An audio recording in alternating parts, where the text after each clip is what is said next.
tudo bem? Estamos juntos aqui na gravação de mais um áudio para desfrutarmos da Palavra de Deus com uma meditação. Hoje é domingo, primeiro dia da semana, e espero que você tenha a oportunidade de refletir nessa palavra que Deus nos revelou, tá bom? Estamos nesse momento da fase roxa, no estado de São Paulo, onde as igrejas estão com uma restrição, não estamos tendo culto presencial. Por conta disso, estamos gravando esse áudio aqui para que você tenha a mobilidade de assisti-lo no momento que você achar adequado. Se possível, não deixe de assisti-lo, dedique um tempo, faça esse investimento na sua vida, porque a palavra de Deus ela sempre tem frutos a nos entregar. Ela sempre vai frutificar. Ela sempre nos dará direção acerca de toda e qualquer circunstância que nós tenhamos na nossa vida. Tá bom? Nós vamos falar do livro de Mateus, no capítulo 20, lerei alguns versículos, e eu queria colocar só para vocês um pouco da estrutura do que nós vamos falar, como aprendizado e parte prática da nossa vida. Deus sempre tem o desejo de nos abençoar. Guarde isso no seu coração. Toda circunstância que nós estamos vivendo não fugiu ao controle do Senhor. Sabemos dos lutos que as pessoas estão passando, passamos aqui conosco também. Sabemos de tantas coisas que têm acontecido e têm afligido muitos corações. Mas nós sabemos que há um Deus que ainda está no controle de todas as coisas e que sei também que parece difícil você acreditar que o Deus Todo-Poderoso está no controle numa situação que provoca circunstâncias tão dolorosas. Mas nós não podemos analisar as coisas pela foto. Existe um vídeo, existe uma história, ok? Vamos olhar então, vou voltar um pouquinho do capítulo 20, vou voltar no capítulo 19, onde no finalzinho do capítulo 19, um jovem vai até o Senhor Jesus, dizendo para ele que o que ele precisa para que ele alcance, né, a bênção. Ele diz assim, eis que alguém aproximando-se, perguntou, mestre, que farei eu de bom para alcançar a vida eterna? Jesus dá uma palavra para ele, dá uma direção, e ele se posiciona com o Senhor Jesus acerca do que ele tem observado, aquilo que são os mandamentos que o Senhor Jesus informa para ele. E Jesus fala que se você quer ser perfeito, vende os seus bens e você alcançará aquilo que você imagina. E a palavra diz que ele saiu um pouco entristecido dali. Quero enfatizar isso um pouco antes de nós entrarmos no capítulo 20, quando nós trataremos ali de alguns temas como a parábola dos trabalhadores da vinha, né? Jesus, ele volta pela terceira vez falar da sua morte, agora ele enfatiza a morte de cruz, o pedido da mãe de Tiago para que reservem, né, um assento para reinar, um à direita e outro à esquerda dele, e depois Jesus tem a cura dos dois cegos ali quando ele está na cidade de Jericó. O que esses subtemas têm um a ver com o outro e que efetivamente isso tem como aplicabilidade na nossa vida diária? É muito importante que toda vez que nós venhamos a ler a palavra de Deus, nós não alcançaremos aquilo que necessitamos da parte de Deus de forma quantitativa, ou seja, estabelecendo metas de ler tantos capítulos, tantos versículos, para ler mais rápido a Bíblia, para dizer que já leu a Bíblia diversas vezes. É importante ler, sim, mas é muito mais importante saber o que está lendo, saber o pano de fundo, quais são as conexões e a sua real e efetiva aplicabilidade na nossa vida. A nossa vida é feita do dia a dia. E o próprio Senhor Jesus diz que nós devemos viver cada dia o seu próprio mal. Nós devemos nos preocupar com aquilo que está por acontecer, do ponto de vista de ocupar os nossos sentimentos com situações que ainda não sabemos, não dominamos aquilo que está por acontecer. Planejamento é diferente de preocupação. Planejamento é você tem uma meta e um objetivo e você quer alcançá-la e você faz todo um cálculo, tenta colocar os seus olhos de uma forma planejada nos passos, né, que você tem que dar para que você possa alcançar. Diferente da preocupação, que a própria palavra diz que nós não podemos acrescentar um palmo à nossa vida com as nossas preocupações, ok? Então, esse jovem vai até Jesus, Jesus dá uma palavra para ele, Jesus manda ele vender os seus bens, e ele sai entristecido, e uma coisa que é importante enfatizar, Jesus nunca disse para ninguém que a salvação seria alcançada através dos seus próprios recursos, de comprar essa salvação. Ou seja, não existe, a Bíblia não nos ensina que um pecador é salvo quando ele vende todos os seus bens para doar aos pobres. Isso não é condição para alcançarmos a nossa salvação e a nossa eternidade, irmãos. Não confundamos isso. A palavra de Jesus para aquele jovem rico ali foi justamente dizer que ele precisava fazer uma autoavaliação daquilo que era prioridade. O que é que ele estava colocando como prioridade no coração dele. Nós somos tendenciosos a viver um dia a cada dia, olhando para as nossas situações momentâneas, atuais, circunstanciais, e colocamos luz sobre aquilo para tentar encontrar uma solução e valorizamos, às vezes, alguns problemas que, na verdade, ele não tem aquela dimensão. Então, Jesus provoca uma autorreflexão daquele jovem, porque ele estava colocando seu coração na vida financeira dele. E a prova de que a vida financeira não traz alegria é que a própria palavra diz que ele saiu entristecido da presença do Senhor. E não é para sair triste quando temos um encontro com o Senhor Jesus. Quando nós temos a oportunidade de ter uma conversa pessoal, quando nós dobramos nossos joelhos e oramos ao Senhor, é para que nós saiamos aliviados, alegres, porque tivemos uma oportunidade de conversar com o Senhor. E a Bíblia diz que aquele jovem não saiu contente, porque ele refletiu e viu que ele estava valorizando muito mais as suas riquezas. E se ele não refletiu, se ele não mudou, provavelmente no cemitério tinha um dos homens mais ricos lá, somente isso. E isso era o legado dele. E aí, extrapolando, desdobrando isso um pouco para frente, o capítulo 20, um pouco antes, o perigo das riquezas, quando Jesus... Então disse Jesus aos seus discípulos: em verdade vos digo que um rico dificilmente entrará no reino dos céus. E ouvindo isso, os discípulos ficaram grandemente maravilhados e disseram: sendo assim, quem pode ser salvo? Na cabeça deles, os judeus daquela época, a maior referência de que um homem ele era abençoado era justamente a sua condição de prosperidade financeira.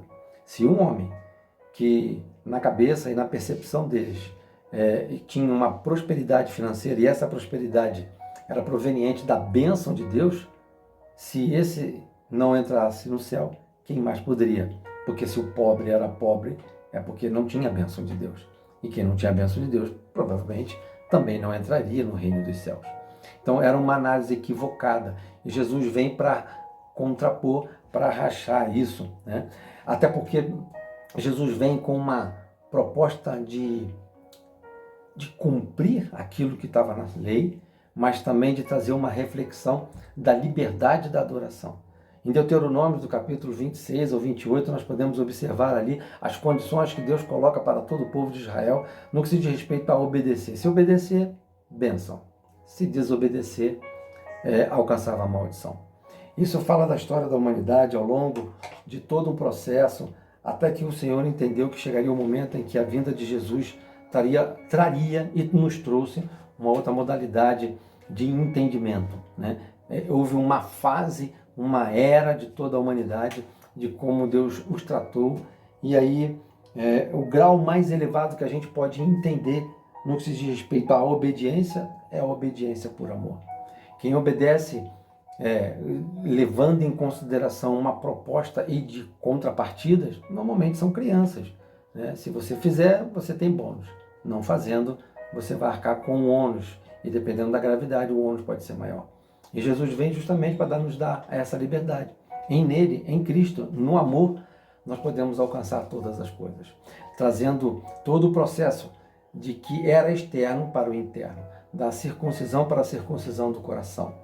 Então, meus amados, é muito importante que tudo tenha uma motivação correta. E a motivação seja pelo amor.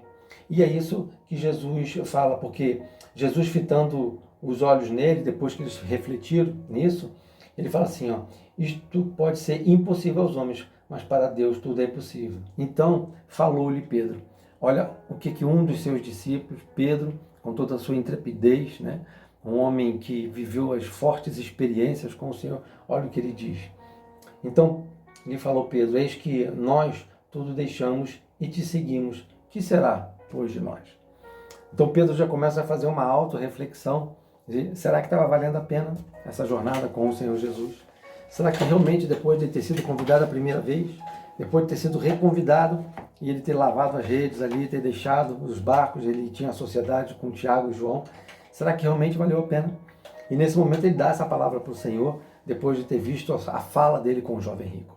E Jesus dá uma palavra para ele, ele diz assim: todo aquele que tiver deixado casa, irmãos, irmãs, pai, mãe, mulher, filhos, campos, por causa do meu nome, receberá muitas vezes mais e herdará, ou seja, há um adicional, e herdará a vida eterna. Porém, muitos primeiros serão os últimos, e os últimos serão primeiros. E aí é onde vem a parábola dos trabalhadores da vinha, que todos nós conhecemos, mas eu vou dar uma lida rápida aqui, só para nós refletirmos nela. Porque o reino dos céus é semelhante ao dono de uma casa que saiu de madrugada para assalariar os trabalhadores da sua vinha. E tendo ajustado com os trabalhadores 1 denário por dia, mandou-lhe para a vinha.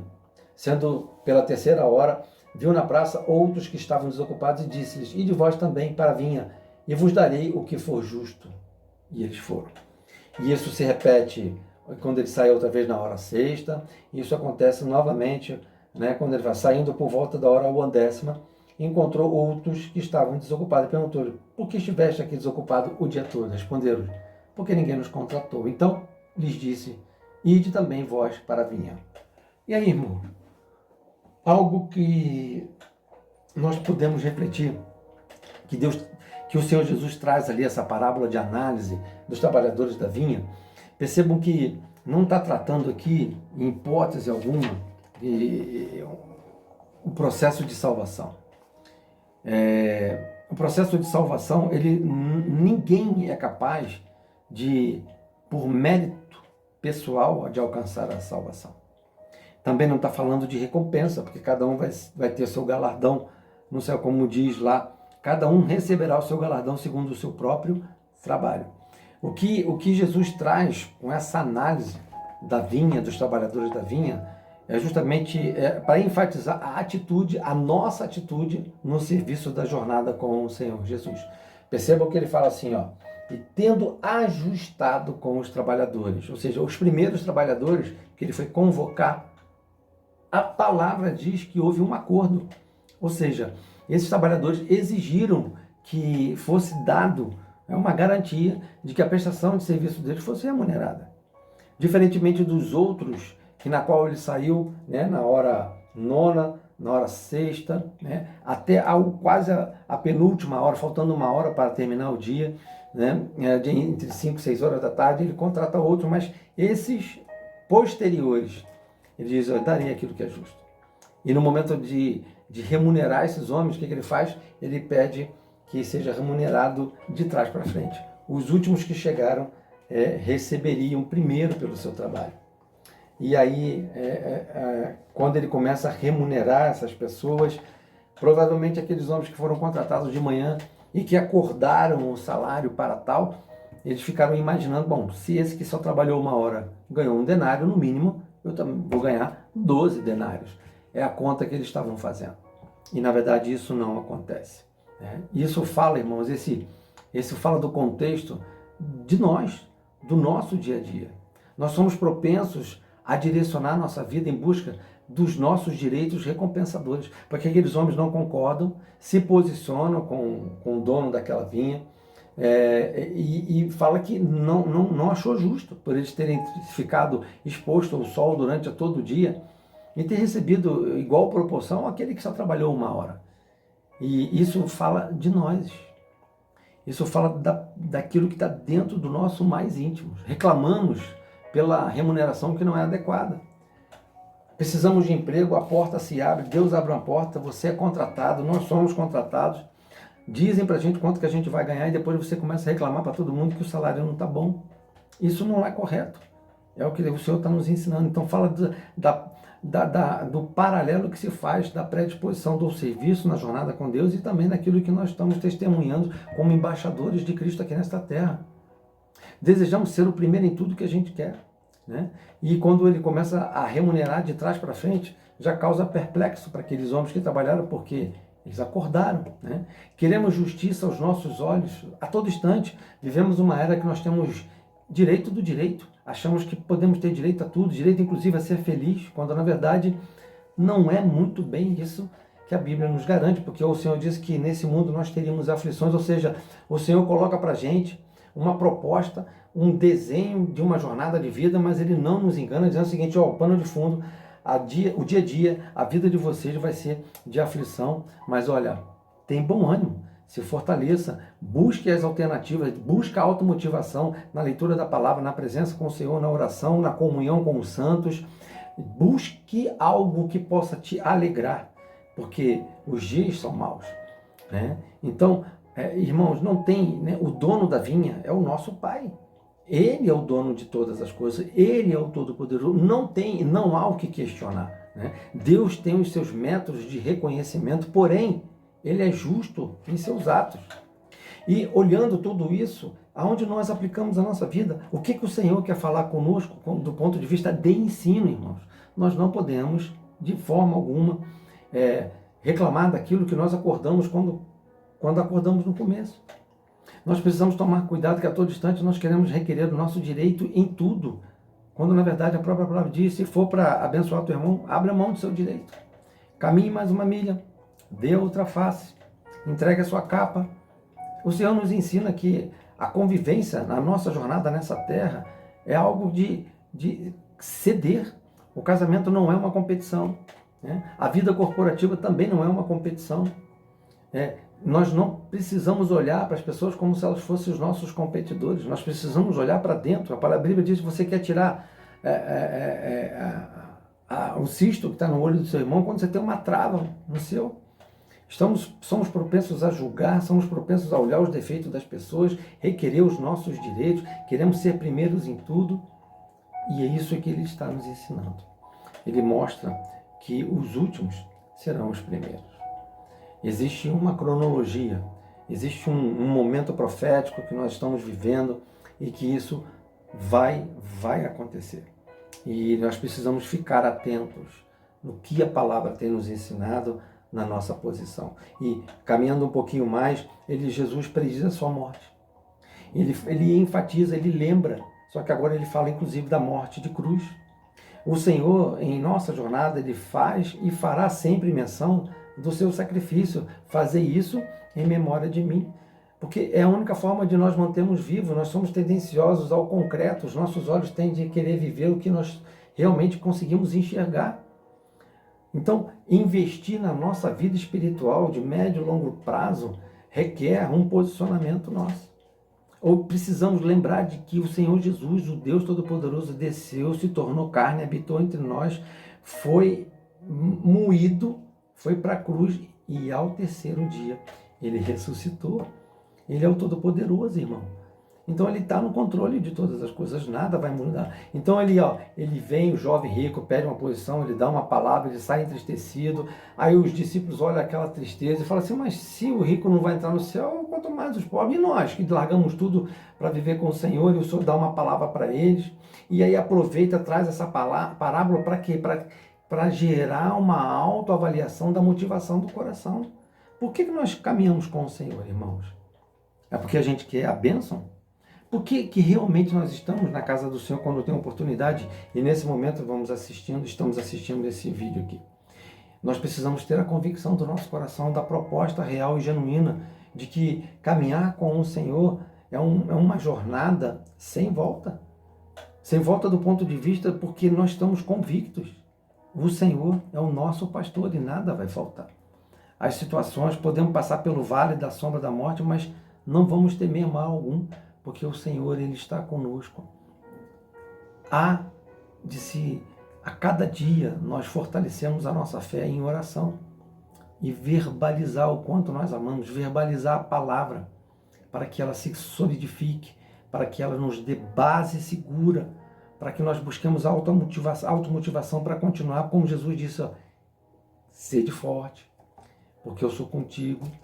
Quando Josué assumiu a liderança de Moisés, 3 vezes o Senhor fala para ele, ser forte, corajoso, porque eu sou contigo, não desanime, não, eu serei contigo.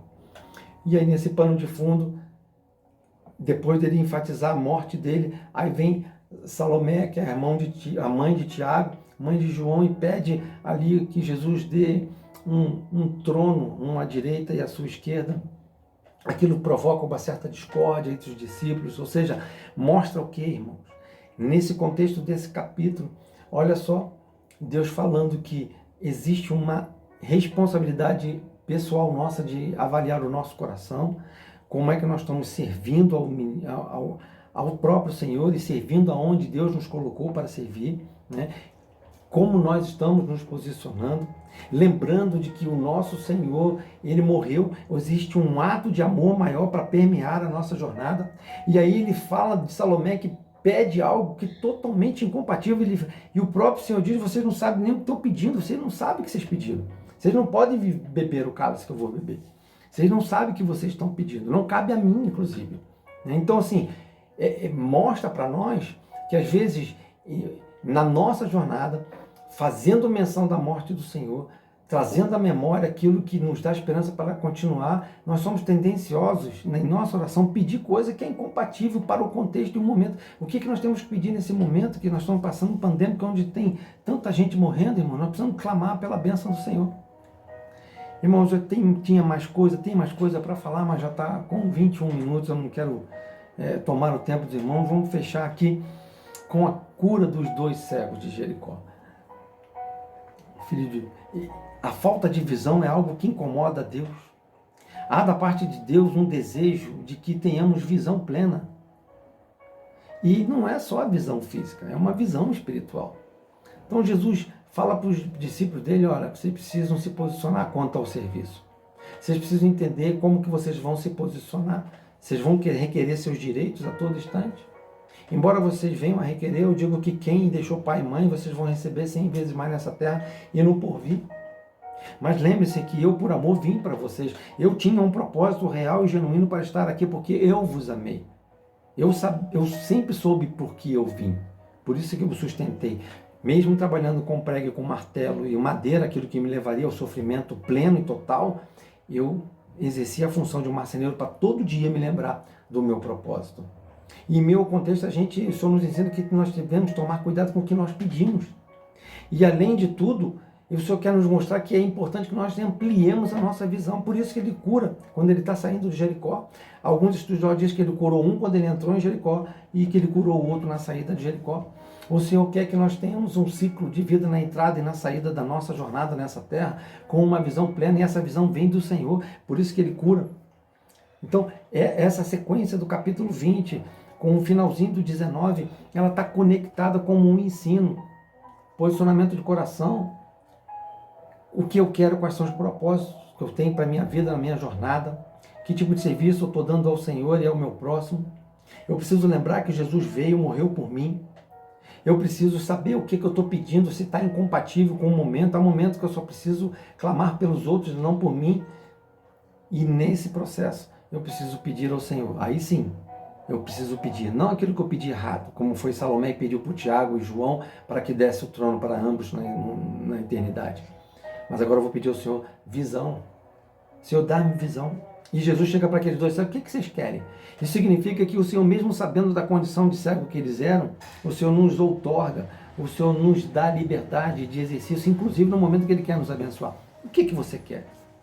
Sabemos o que queremos? Realmente nós sabemos o que queremos? E aí a gente fala, queremos ver. E é isso que nós precisamos pedir ao Senhor. Senhor, dá-nos visão. Uma visão espiritual, para que tenhamos dias melhores. Possamos multiplicar o amor e eu olhar para o próximo, não como meu inimigo, mas como alguém que precisa da tua bênção. Amém, meus irmãos? Deus abençoe a sua vida. Reflita nessa palavra, porque sempre ela vai frutificar. Amém? Deus abençoe a sua vida. Uma semana abençoada, em nome de Jesus. Quero orar com vocês. Rápido. Pai, graças te damos por essa oportunidade. E peço-te, ó Deus, que cada um que assistiu esse vídeo seja alcançado pela tua bênção. Que o teu nome seja glorificado. Tenha uma semana de paz. Proteja-os de todo mal, de toda praga. Ó Deus, guarda o teu povo. Guarda a nossa nação.